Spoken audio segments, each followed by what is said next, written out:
This recipe is a really nostalgic one for me. That cheese sauce is so rich, definitely up there with the top comfort foods.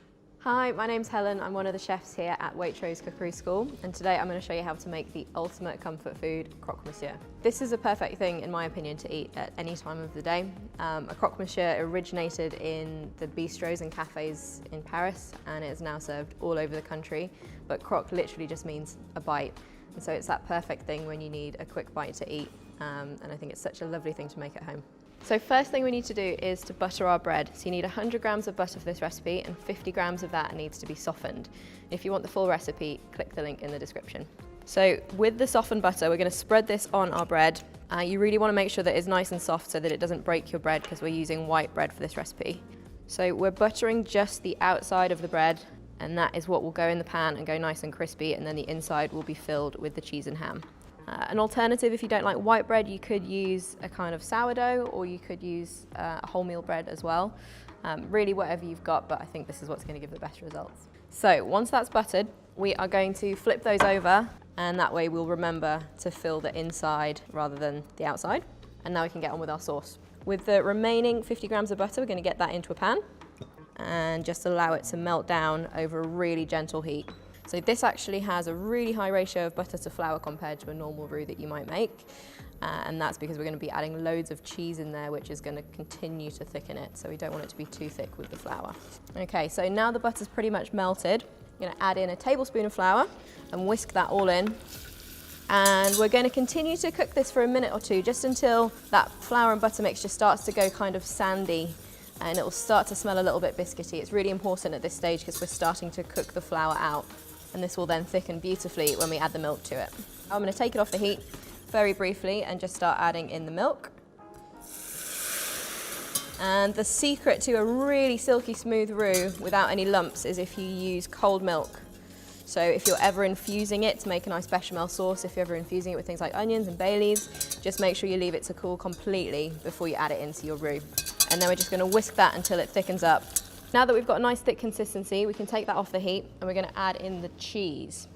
We've got 100 grams of Gruyere here, so we're not being shy with the cheese today. This is very important. If you don't want something as strongly flavoured as a Gruyere, you could use an Emmental instead. That's going to give you a similar kind of cheesy meltiness.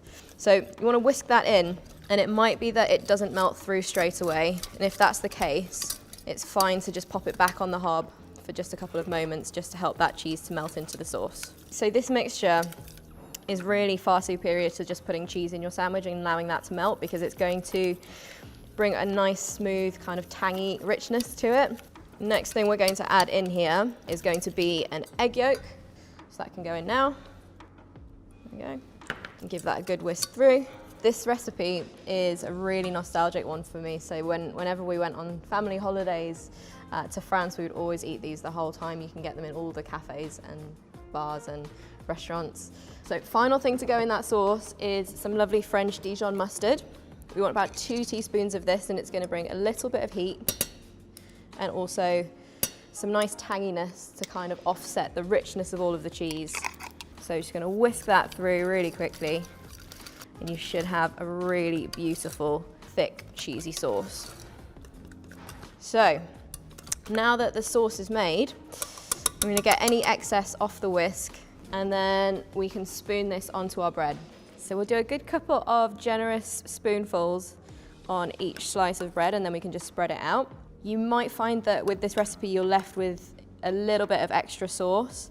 It might be enough if you're very careful to make a third Croque Monsieur. One of my favourite things to use this for is to actually spread it on a cheese scone and put it under the grill until it goes nice and bubbly.